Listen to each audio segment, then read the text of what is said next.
Hari Om, greetings from Niagara Falls. In Sanskrit, there are two similar sounding words that we come across a lot, jnana and vijnana. Typically, these are defined as knowledge and wisdom. A more practical way to reflect on this is jnana has some impact, vijnana has maximum impact. It is when jnana becomes more impactful that we start to change in a meaningful way, change in all spaces and all times. In our Loving Earth Sangha, so many of us are exposed to jnana when it comes to the environment. We're trying to take this to the next level, which is vijnana. Giving you an example of this, I was reading a report from the Sentient. I'm going to highlight a couple of aspects for you. Half of all habitable land on Earth is used for agriculture. 2/3 of that land is used for livestock grazing, while the other third goes to crop production. But only half of those crops end up in human mouths. The rest is used either for manufacturing purposes or, far more frequently, to feed livestock. In totality, if we take livestock crops into account, a whopping 80% of all agricultural land on Earth, or around 15 million square miles, is used to support livestock grazing either directly or indirectly. Now, I know for everyone here, this is a moving sentiment. However, for me, and most likely you, I don't eat beef. I don't eat animals. So it's easy for me to dismiss this.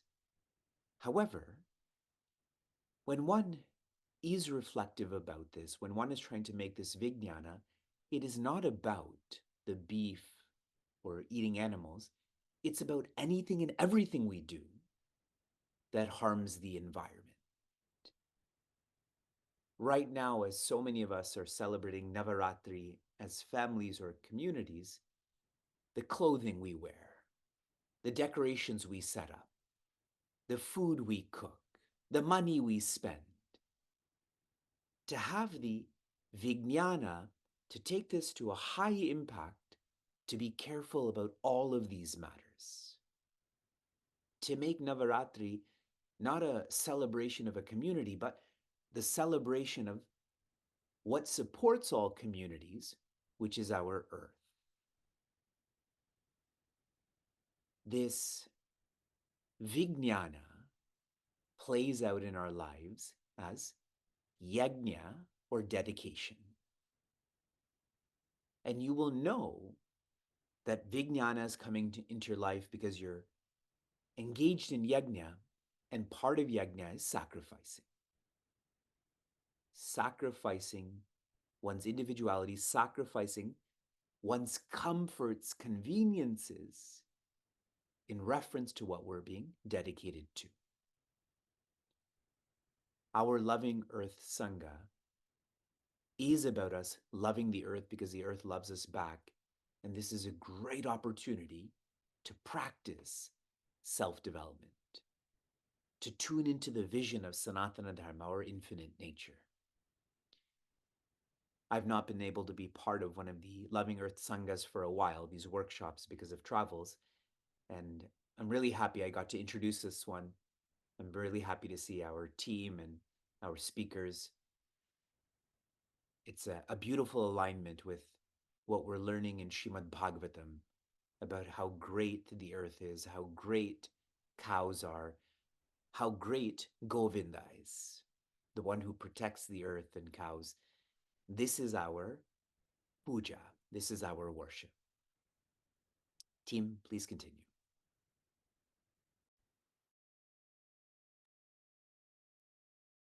Hari Om, everyone. Thank you, Vivekji.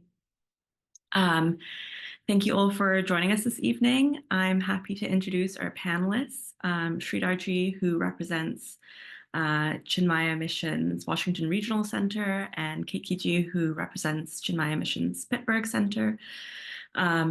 Today's workshop is going to be a little bit of a different format. It's going to be a panel discussion where these two SABUCs, who've incorporated sustainability into their food management practices and systems at their respective centers, will be telling us a little bit more about how they've done so. And we really want this session to be an opportunity for all of us to learn about sustainable kitchen and food practices, but also a chance to think about how we can apply these in our own kitchens and centers, and also share some challenges and maybe brainstorm solutions as a group. But before we jump into the panel discussion itself, first, Sridharji and Kate Kiji will give us a brief overview of their center and kitchen operations, just to put the discussion into context and help us understand sort of the constraints and opportunities that they're working with. So without further ado, I will just ask Rachna to share her screen, and then I'll turn it over to Sridharji and Kekiji, who have each prepared a slide.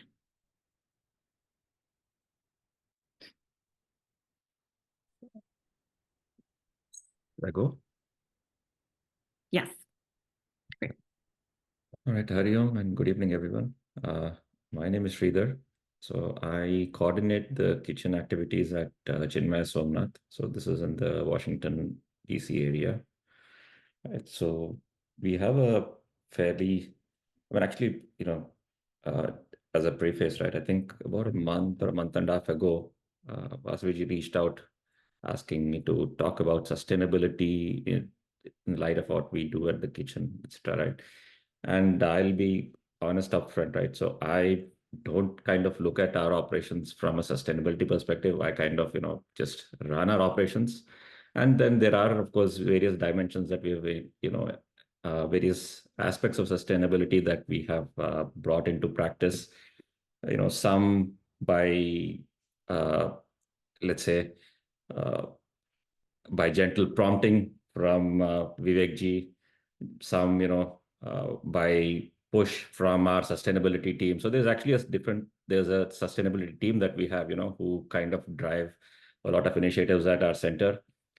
So I kind of put up with them. I, grudgingly given to them and, incorporate some of those things. So, but, I'll kind of talk through some of the things that we do, but most of the credit or, for sustainability, etc., lies with them. We just, kind of do what we need to do to run the kitchen. And I'll just take you through a little bit about our operations, right? So we run Balavihar essentially in 2 sessions. We do Friday PM and we do Sunday morning and Sunday evening. So across these 2 days, we have about 600 families. So on Friday evenings, we have about 200 families and 260 children. On Sundays, we have about 400 families, about 460 children. So we cook Friday dinner, so that at the end of the session, people don't have to go home and then again cook, because we have an expectation that the parents stay in the center along with the kids, and it's not a drop off. So parents can't drop off and go. So parents are by and large expected to stay, and a good chunk of them do kind of comply with that, right? So this is the whole purpose of running Annapurna there is as a means of convenience for parents. We don't offer food free. We do sell it. We sell it at a nominal price, or at least what I think is as a nominal price. We are priced to, basically cover our costs and then a little more. So it's the same set of people that, we kind of feed week in, week out through the entire 7, 8, 9 months that we have Balavihar going on, right? So every Friday, as I said, we cook dinner. Sunday, we cook lunch. On an average, on Fridays, we do about 80 to 90 orders. On Sundays, we do about 140 orders. Over the whole of last year, we did about 100, close to 100K in terms of revenue, and about, around 6,000 odd individual orders that we serviced throughout the Bal Vihar duration. And then apart from the Bal Vihar sessions, we cook for all kinds of special occasions. So there's Mahashivratri for which we cook. Then if there are any major pujas, etc., that are happening in the center, we cook Mahaprasad for that. Then there is a monthly Vanaprastha event for which we cook food. So there are these other events. And then if there are specific volunteer gatherings, let's say there's a teacher's training, etc., then they come and ask our help to serve food for them. So these are different other occasions that we kind of cook food for. That's in terms of the kind of audience that we service, right? So we have our facility is about 10 years old. So our kitchen, and when we built this facility, I mean, it wasn't the kitchen was probably an afterthought at that point. I mean, we have a fairly large dining hall where we can seat 250 to 300 people. The kitchen is not all that large and not all that modern or built from a commercial kitchen perspective. So we have, it's not a entirely small kitchen, but, it doesn't lend itself to, things like, let's say, automation in terms of dishwashing, and we have constraints in terms of the space where we can wash, etc. So those kind of things kind of constrain some of the practices that we would have otherwise liked to bring into play. And making all of this happen is, of course, a set of volunteers. So we have a group of lead chefs who kind of do all the cooking, and we draw up a roster for them every week. There is a lead chef. There are a set of people who lead on Fridays. There are a set of people who lead on Sundays. We have a roster drawn out for a couple of months in advance. A lead chef is assigned. The lead chef working with me kind of decides the menu. They're responsible for the planning there, and then they are responsible essentially for the quality, quantity, etc. And we operate within fairly tight time constraints also, right? I mean, we have on Fridays, we have probably about a 3-hour window during which the entire cooking needs to be done and food ready at the end of the Bal Vihar session. Likewise, on Sundays, we have to make sure that, at the end of the first session, that around 11 a.m. food is ready, etc. to go. So making sure that food is for the quality and the timeliness, all of that is done by the chefs. They create based on the menu, they create the shopping lists and give out.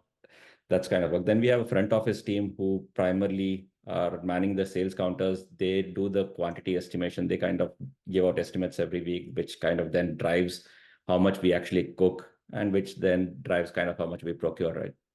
So that's all done by the front office work. And then we have a floating pool of volunteers who help in all kinds of activities, in terms of food prepping, washing, stirring, and packing the food that we sell, etc. So that's kind of how our the different sets of people who work in the kitchen. So in all, we have about 60, 70 people who kind of actively participate in our kitchen activities.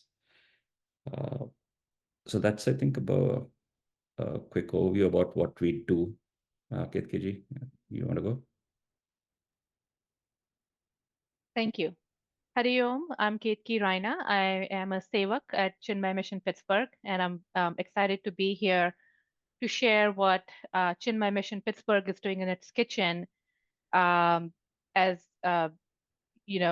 also more importantly, learn from all of you practices that we can take back to improve our kitchen practices. So we recently came up with a mission statement for our Ahara team. The Ahara team is a group of 6 to 7 individuals who oversee all the food-related programs at Chinmay Mission Pittsburgh.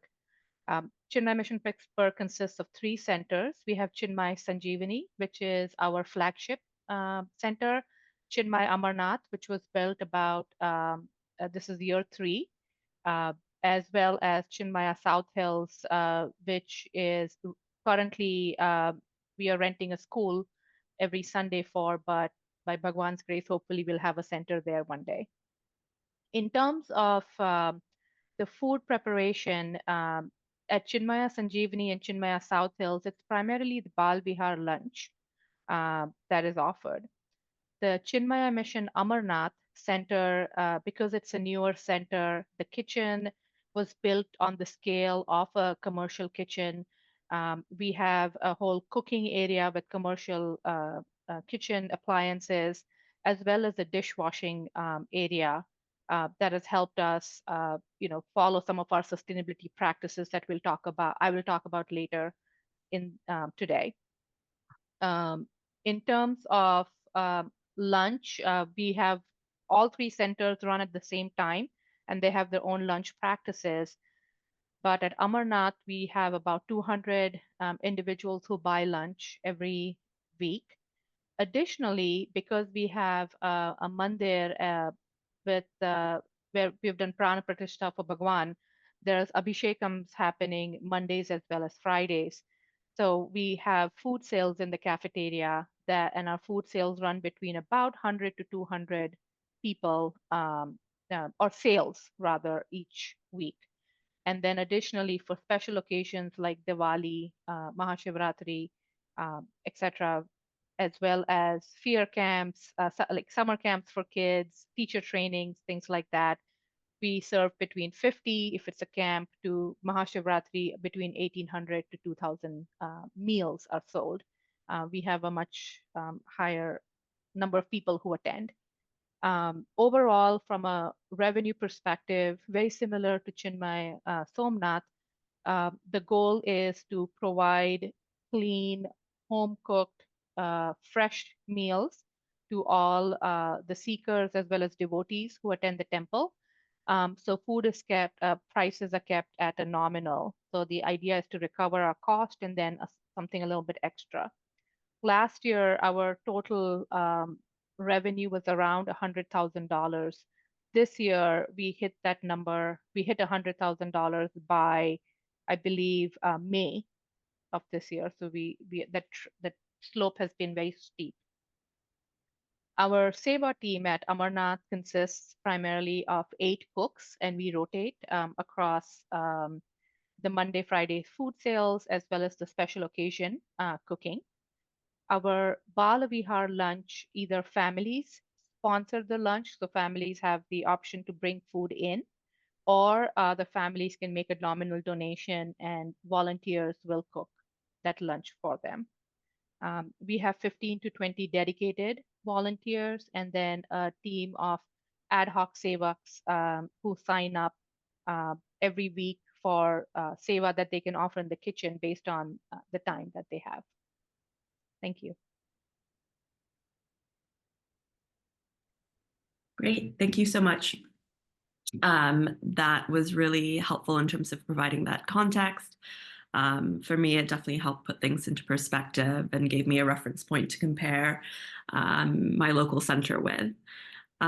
So I want to start with the planning phase and what goes on ahead of the food service, if you will. So can you tell us a little bit about how you estimate food needs to balance sufficiency of food while minimizing waste? Sridharji, I'll start with you. Right. So where it all starts from is, we drop a menu for every week. Working with the lead chef assigned for that week, we come up with a menu, and then the front office team or the sales team essentially, is responsible for giving an estimates for item wise, how much they expect or how many pieces of each item they expect to sell. What they use for the basis is they look at, the past weeks. So we have all of our sales are on the Square platform, right? So they have access to reports for past weeks, past year, etc. So they look at, for similar duration last year, if it's not a regular week, for example, and we didn't do too well today, but let's say this week is the Navratri week, right? And the turnout is lesser than what we have on a normal week. So for things like that, they go back to last year's Navratri, see, what is the dip between a regular week versus this, how much percentage lesser turnout or how much. And in our center, actually, I don't know if it's the chicken or egg, the turnout on our, we use, the Annapurna sales as a gauge of actually seeing, how many people turned up for Bala Vihar and how many people actually are there in the center also. So they then look at those numbers essentially. So either the previous weeks or trends from last year, or if there are, specific dishes in the menu that we know largely would be quite popular, then they accordingly give out those numbers. So that is the starting basis, right? So we cook only to that. We try to cook to that estimate. Now, more often than not, their estimates are reasonably good, but you see, our chefs are not professional chefs, right? I mean, these are all they're all good. They're all passionate chefs, and they have a decent experience cooking in scale. But now, but they also try a lot of different varieties, and it's not like we cook the same item every week. So it's difficult for them also to kind of, let's say, if I say that I want to do a millet khichdi, now how many cups of millet do they need to actually cook to give me that 60 portions of millet that I'm asking for? It's a difficult thing for even them to come up with. I mean, some of them are very precise. They actually go home, they try this out, they exactly measure, and they come. But not everybody has that kind of time or sometimes. So in those cases, yes, we kind of sometimes end up overcooking, but it's gotten better. Over the last couple of years, we've consistently been getting better, and our wastage has come down a fair bit. So essentially, I mean, that's how we basically balance, the quantity versus how much we cook and the minimize wastage around that. I love how you use data to, support your estimations. That's great. Helps with being a little bit more accurate. Kenkiji, what are your thoughts on sort of getting that fine balance? Very similar to what Sridharji said. We have data worth 2 years now. And so we have built a database that allows any of us to go, like any of the cooks who are, again, home cooks, and none of our cooks are professionally trained, to go in and take a look and see how, what sold, what was the weather like, what festivals were around, was it a school holiday, just again, using a lot of that data. When we did start, I'll be honest, there was some a lot of extra food cooking, and then we had to figure out ways in which either distribute that food amongst our community, just everybody takes some home and gives it to their neighbors. We've gotten much better, one, through data, and second, we've changed our attitude a little bit, in which we feel like running out of food, especially for our Monday, Friday food sales, is a good thing. So we would rather undercook a little bit rather than overcook. And so it might be possible that 2 or 3 devotees who come to the temple may not be able to buy food if they're coming as the temple is closing. But that's a good problem to have. And so that's another thing that we've been doing. Third thing, especially for big occasions, for Navratri and things like that, we have data for 2 years now. In addition, we are trying to cook food that is easily scalable. So while for the Bal Vihar lunches and the Monday, Friday, we are offering much more different menus, we try to offer very simple menus for big occasions so that we can cook as we go and as the need arises. So we are not cooking 15 or 20 trays of food and then being left with 5 trays. So that's something that we fine-tuned over the past 2 years. That's fantastic. So another aspect of the planning process is the grocery shopping, the sourcing of the food. So I'd love to know a little bit about what, if any, sustainability criteria you use or take into consideration when buying ingredients. Tell us a little bit about that. Right, so I'll go first then. I mean, in terms of procurement, right? So we buy as much as possible in bulk. So one is that, bulk package. I mean, we buy in bulk, so it's not necessarily out of anything specific that we do, but the vendors themselves or the shops themselves, they also have bulk packaging. So you're not buying individual packs of items, right? So for example, if I buy potatoes, I buy a 50-pound bag of potatoes. I'm not buying 10-pound, 10-pound bags of that kind of stuff, right? And most of the packaging that you get in these kind of places they're either in cardboard boxes or in good paper bags. So I think some of it they've I mean, as I said, right, nothing that I'm specifically doing, but they kind of follow those sustainable packaging practices, and that in turn benefits us. Right. So buying in bulk packaging is one thing. The other aspect is, I think, for things that we have to, I mean, we have to buy a lot of our stuff from Indian stores also, which so there, the one practice that we do is, of course, use reusable bags. You know, so I mean, it's like going into if you if you've ever gone into a sabji mandi in India, right? You take a big bag and then you just keep dumping vegetables into it. I mean, it's not like you need individual. So I kind of do that same thing. And at the billing counter, you just sort them out and I mean, sometimes they get irritated because they want it all, neatly packaged so that they're able to move it quickly. But because of the amount, because I go to those shops regularly and buy big amounts, they humor me with whatever way give it out. Right. So bulk, I mean, reusable bags is one thing, and we try to, as much as possible, not use those rolls of plastic that they have at every counter. So those are things that we do in terms of buying.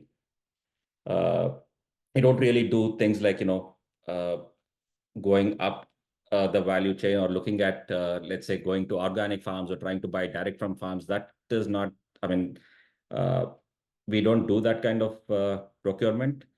I don't think it's really feasible or economical for the price point that we would like to offer our food to our audience, right? I mean, we want to keep the prices reasonably low because these are people who spend money week in, week out. It's the same set of people, right? They buy, and so I think if we when you go down to let's say buying from a farm at home, we now subscribe to a CSA. Again, this is based on some gentle prodding from Vivek ji and other people that are there in this group during a recent yatra we had.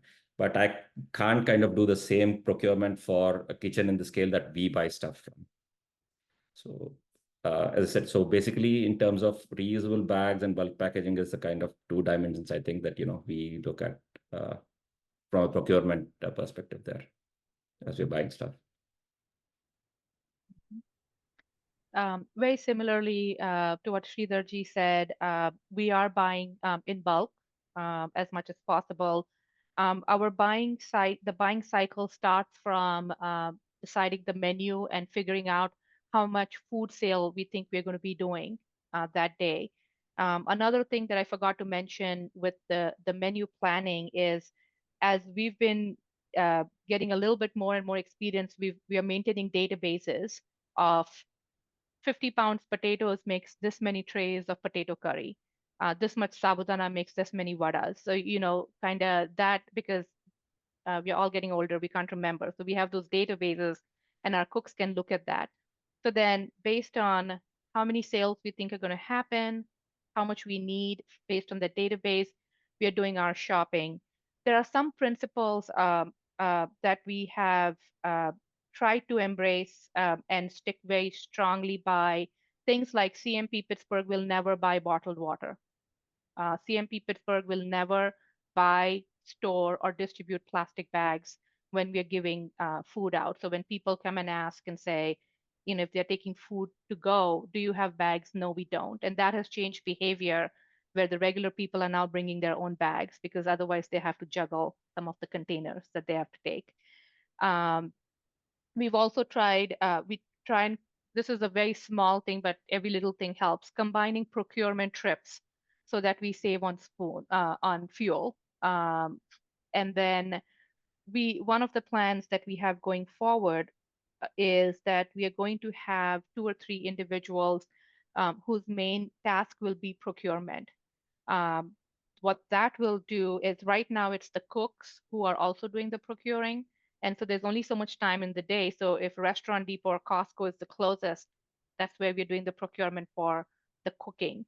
And so if we have people dedicated to procurement, then they can start researching where are the organic farms, where are the how can we buy more local, and things like that. So those are some of the things. And then the last thing is coming back to data. We are maintaining very strict inventory, so we are not double buying, for example.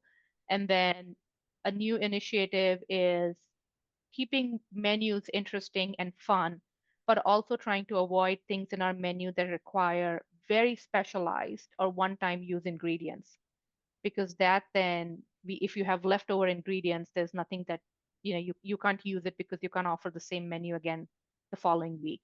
So trying to keep menus fun, but not super specialized. And I think one of the things that was in the chat was just with regards to the dishwasher. Would you be able to share about that? I can go. We at Chinmay Amarnath as well as Chinmay Sanjeevani, we are primarily using steel plates, spoons, forks, glasses, katori, bowls, etc. So for Chinmay Amarnath, where we have up to 200 to 1,000 people eating, as long as people eat in the cafeteria, everything is served on steel utensils. And we have rented a commercial dishwasher. These are not expensive to rent. I believe the rent is about $15 a month. That includes the dishwashing soap and all of that. And it's a 30-second to 1 minute cycle. So it's using much less water. We also strongly discourage Sevaks in the kitchen from washing anything by hand. Everything needs to go in the dishwasher because the dishwasher is more efficient with water use than hand washing is ever going to be, except if things don't fit in there, the very big utensils and things like that.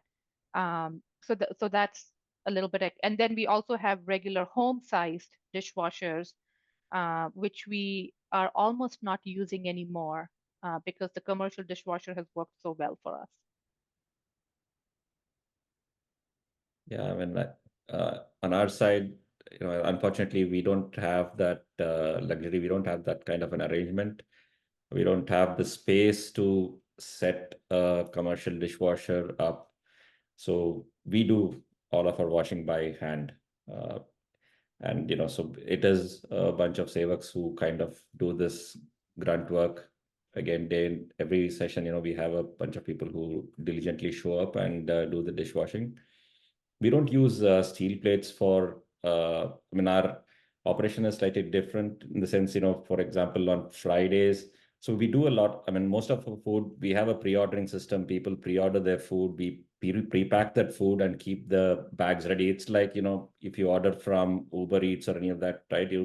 The delivery boy just goes to the restaurant, picks the bag and goes. So we kind of have that kind of a system where people have the ability to pre-order their food, and based on that, we pre-pack the food, bag them, tag them, and keep them out. And half the people take the food and move on, and half of them eat in the facility. On Sundays, the proportion of people who actually take the food and go out is even higher because they are in a rush. They're moving from one activity to the next. So we use all compostable packing material, etc. The spoons, we do use steel spoons, and again, we wash them and we sterilize them after washing. But otherwise, we can't really use plates, steel plates. When we use steel plates for special occasions, if we're doing a dine-in thali, that kind of a thing, and if it's a festival, we do use steel plates. And at which point in time, we need to call in a whole bunch of additional volunteers to help with washing, etc. But otherwise, we use mostly paper products. All of them compostable, but still, the single-use paper products. Thank you for that. So sorry, everyone. My computer just shut down on me, but I am back. And I hear that you're talking about dishwashing, which is very important. The next phase after planning that I wanted to touch on was sort of the execution of the actual event. So how do you incorporate sustainability when you're actually prepping and cooking and serving the food? So things about like servingware, what cleaning supplies you're using, maybe anything about like the appliances in your kitchen. So in terms of so again, our kitchen is not, I think, built. Our kitchen was more of an afterthought. It was, I don't think it was ever intended or envisaged that, we would actually have food operations at this scale and growing further, when we actually built this facility. So it's not, in that sense, the most efficient kitchen. I mean, today, if you were to build a kitchen, you would use, there would be a lot of steam-based cooking, a lot of things that would, you would cook using steam. We don't have that kind of space or that kind of an arrangement right now. And doing that would be a fairly big overhaul for us at this point. Hopefully, these are all learnings that, we will take into consideration when we are looking at our next big facility in Maryland. But for here, we have, 3 or 4 stock pot stoves, a cooking range, and a griddle. So that's pretty much all of our cooking area, right? So, and that's what we have to make do with in terms of appliances, etc. And then, of course, we do have a refrigerator, freezer, etc. Not too big. They are energy efficient, or as energy efficient as the commercial equipments that you get. But that's pretty much it in terms of our equipment setup as such. Great. At Chinmay Amarnath, because the kitchen is 2 years old, the appliances are energy efficient. And however, Chinmaya Sanjeevani, which is a much older center, the appliances are not as energy efficient, but we are slowly and steadily replacing them there. You bring up a really nice point about what kind of cleaners we are using, and until I had seen that question, we never really thought about what kind of cleaners we are using. So I'm so glad to be here, because that's something that we're going to go and kind of put on our list of looking at. The dishwashing company from whom we are renting the dishwasher supplies them. And I have to believe that at $15, $20 a month for the whole dishwasher, as well as they're not using the best. And so that's something we can look into to see if we can get better. I do know that they're non-foaming dish soap, and so that in a way sometimes may have a little bit of a less environmental impact, but I'm not sure about that. Other than that, I think we talked about using steel. All of our serving ware is also steel. If we do use aluminum trays to store food, we are washing them and reusing them as much as we possibly can. So each aluminum tray is seeing at least 5 or 6 uses before it's so bent off to shape it can't be used. We also have a commercial food warmer, so we use our oven very little. The commercial food warmer takes very little electricity, is steam-based, and so it keeps our food hot. And so we don't have to use our commercial oven as much, or don't have to switch on propane, gas to keep reheating the food. That's great. That's a really good point about the cleaning supplies. I'm curious. I would be curious to hear from other people in our audience later on about, what they're using and what they found that works for them. Another aspect of execution is sort of on the tail end of the serving is how do you deal with like the leftovers? So how are they handled? How are they distributed? Do you use any specific types of containers? That sort of stuff. For us at Chinmay Mission, we have tied up with a couple of organizations in our that are in the neighborhood of the temple. One of the organizations serves refugees that are from Myanmar, and so they are very excited when we give them Indian food, and that's actually become a seva opportunity for some of our youth seva, because the food that food is very similar or closer in taste to what they are used to. So if we have food, but they have rules that for hygienic reasons, and so if we have entire trays of food left or half a tray of food left, we can donate to that organization. If we have less than that left, we, like any Indian household, we have a lot of yogurt dabbas and tamarind concentrate dabbas and things like that that we've sanitized and stored. And so we cannot. I take care of procurement, and my rule is nobody should be taking a disposable container, even though it is compostable or a sustainable one, for leftovers home. You're just not allowed to do that. So we have a lot of these yogurt dabbas and things like that that people take leftover food home in. Gotcha. Sridharji, how do you guys handle leftovers? So we, so there is, if there is sufficient or there's a large quantity of leftovers, so typically, as Kirti was saying, right, if it's about more than a tray or so, then we do have a homeless shelter where we drop off food. And it's open down, I mean, the drop off is open down the clock. So we kind of, are able to, as soon as we finish operations and we determine that we have that kind of leftover, we're able to drop it off. If it's less than that, typically it's not worth making a trip to the shelter. And they don't necessarily have tight rules on what they will not accept. But if it's less than a tray or so, we just open it up for members to take food. And as Yuji was saying, right, so we have a stash of reusable containers that we have our members bring in. So our members bring in all those plastic containers from home. They bring all the yogurt dabbas, etc. And our sustainability team actually takes care of collecting them, stacking them up in the kitchen, and making them available so that whenever we have excess food for people to take over, they can do this. And along that same line, right? So even the shopping bags. So it's now become, people have become, or this message has got ingrained into people. We do not use plastic bags, right? When we pack food and we give out, so we use paper bags.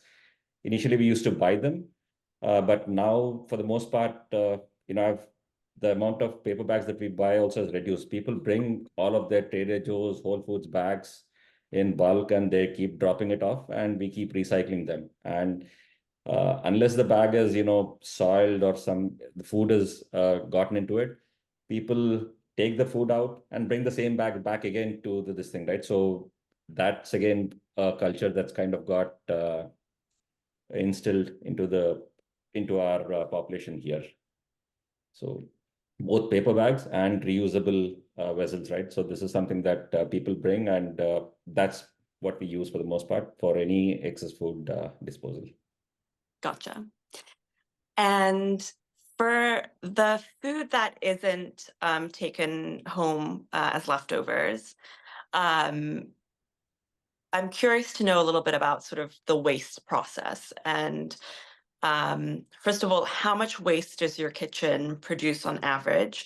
And then also, what do you do with that waste, whether it's organic waste, like food scraps that you might compost, or inorganic waste, like any minimal, though maybe like any plastic packaging and things like that. So would love to hear your perspective on, the problem of waste within food service. You want to go? Sure. We, as far as cooked food perspective, we have very, very little of that we always have, because we have volunteers, or towards the end of a food sale, or at the end of the Bal Vihar lunch, any leftovers are packed in those reusable containers, and families can take home. So with cooked food, we have very little to almost no waste. We do not, for kitchen scraps that is organic, we do not have a composting process yet. This is something that is a goal for Youth Seva in the following summer. And then in terms of plastic waste, unfortunately, we don't have a process either. And as we were talking with Sridharji this past week, he talked about a couple of good challenges that Chinmay Somnath follows. That our plan is to look them up and see if we can do the same thing. So I'll let him talk about that, please.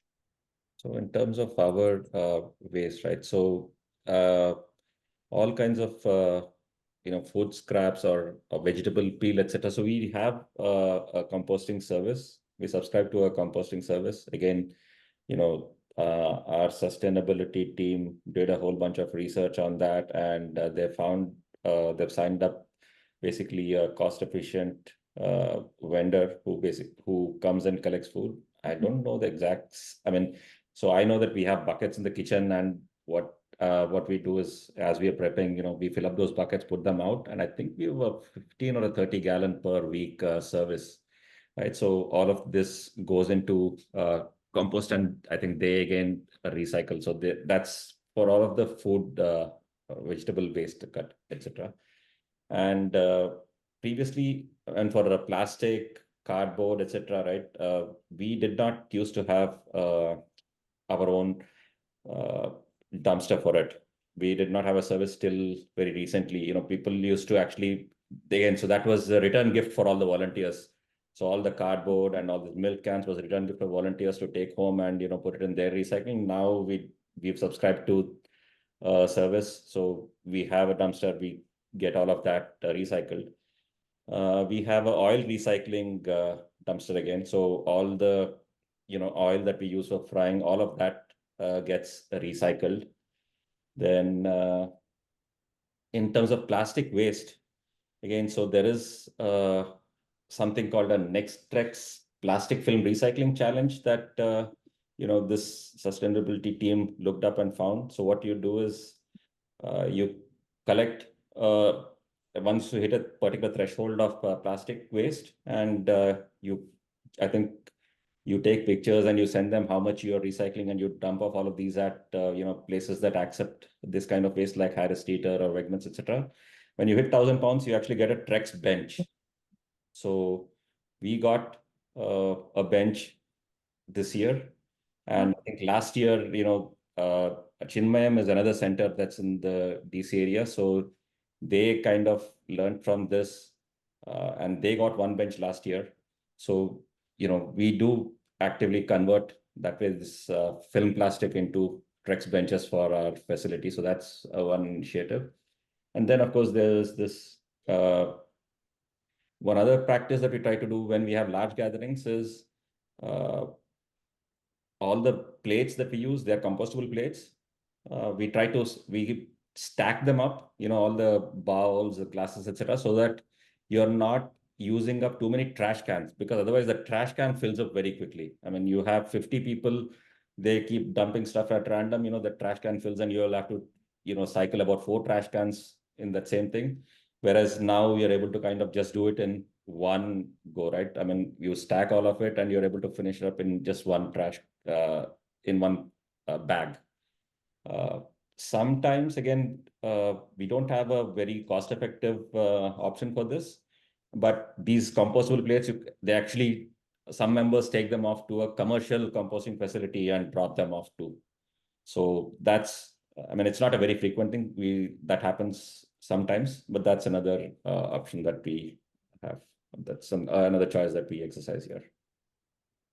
Thank you. That was very informative. I could ask you both a laundry list of questions, but I know that we're coming close to time, so I want to make sure that our audience gets a chance to ask their questions. So I'd love for all of us to take a think about sort of what are some of the challenges that we faced implementing sustainability practices in our kitchens. Or if there's anything that you need help with, this is a great opportunity to share openly, so we can share knowledge and brainstorm as a group, and maybe get the advice of our panelists and other audience members who have incorporated sustainability into their kitchen. So please go ahead and raise your hand and mute yourself and ask away. Wanted to share that Sridharji and their team, they also did I think Sudarshanji was there too for the Mahasamadhi camp. They did the catering too, and it was, I guess that's what it's called, catering, right? They for all the. How many were there? There were so many people. Sridharji, right? 620, 650 people. I mean, of course, Yeah. we didn't cook for it. So we basically worked with a caterer we got it Yeah. extra catered. Yes. Yes. We had about 650 people Yeah. It was done very well. for a 5-day period. It's 15 Yeah. 15 meals or so, actually. And also all the swamis and all, no? They were also, yeah, it was very nice. And as we're waiting for the next question, I'll just have Rachnaji pull up the summary slide. It has a couple of the action points that our panelists talked about and some additional ones. So hopefully this will also give you some ideas to think about as you're coming up with your questions. I also saw a bunch of questions in the chat, so feel free to unmute and ask those out loud if you'd like. While people are thinking of questions, right? So one other positive thing that we've seen is because people see what we do, people try to implement these same practices at their home and at events, at personal events that they kind of organize. So for example, now, we have many families who have Arangetrams going, right? And so then they serve dinner for it. Invariably, more often than not, if we are invited there, we see that, they are all using compostable plates, compostable cutlery, etc. And to a large extent, they try to, again, not use bottled water. They kind of try to stick to the same rules or to the same practices that they see us following at the center.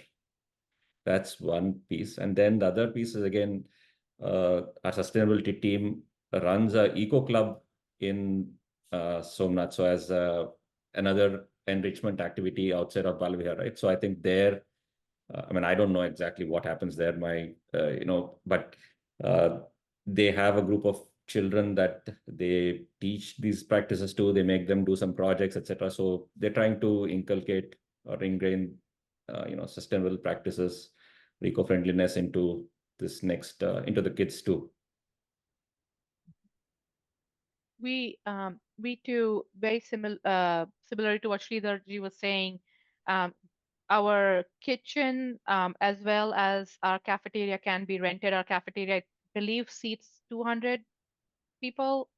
And then Dhruv might correct me in the chat if that number is too high.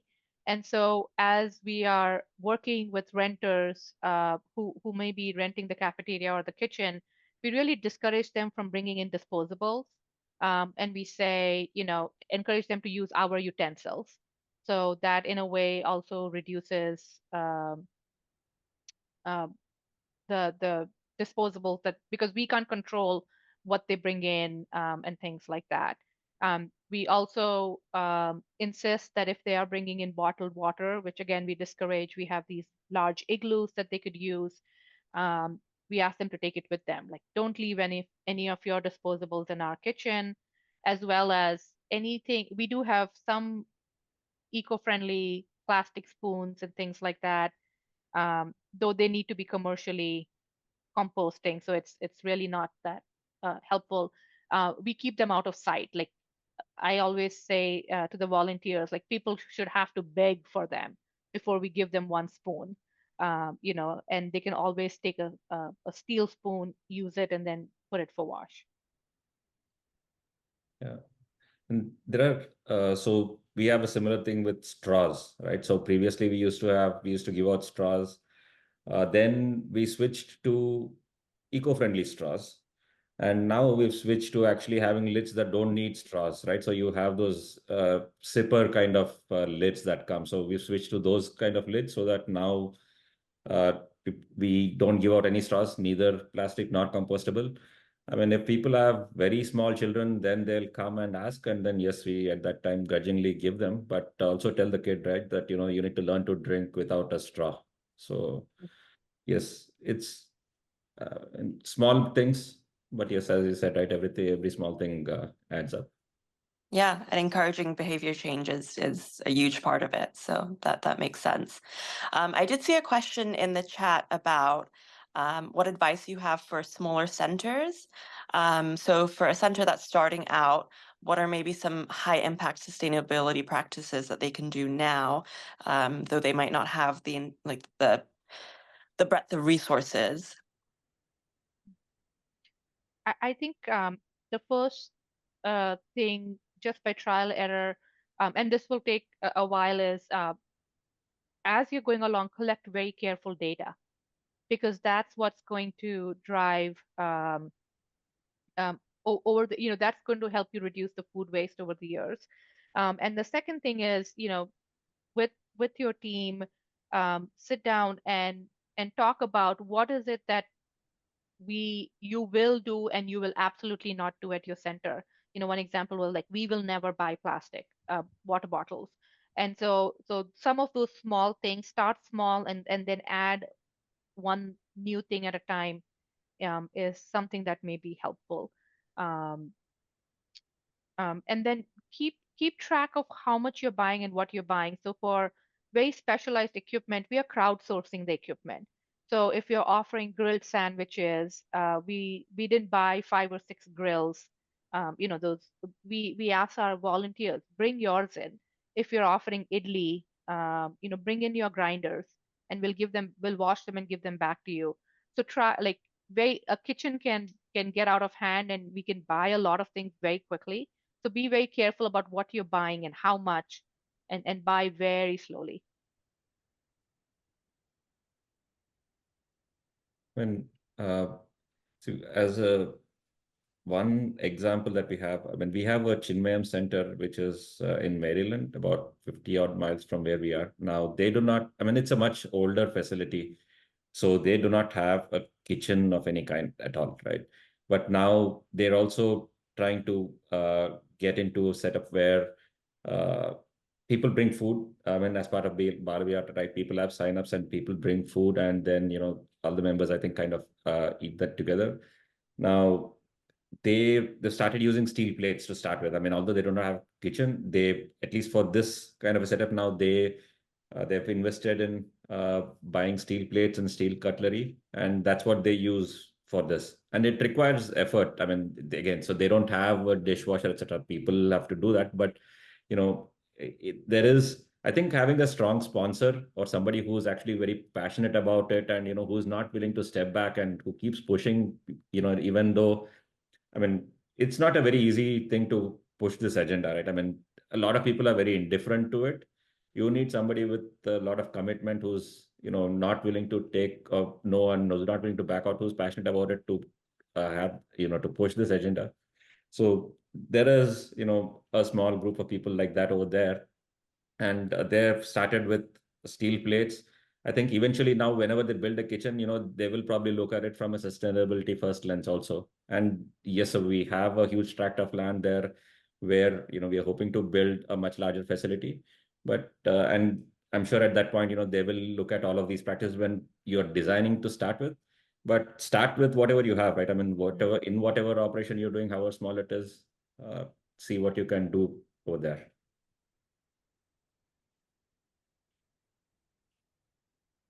I see that we're at time. I also see a bunch of questions in the chat. So if we have a couple more minutes from our panelists, then we can go ahead with those. Or what I would also encourage everyone to do is use our Loving Earth WhatsApp chat and ask away there. And hopefully that's another forum that you can use to all brainstorm and discuss. So any other questions? Okay, great. In that case, I'll say thank you so much to our panelists, and thank you everyone for attending. We will close with an Om, and then I hope everyone has a good evening. Om.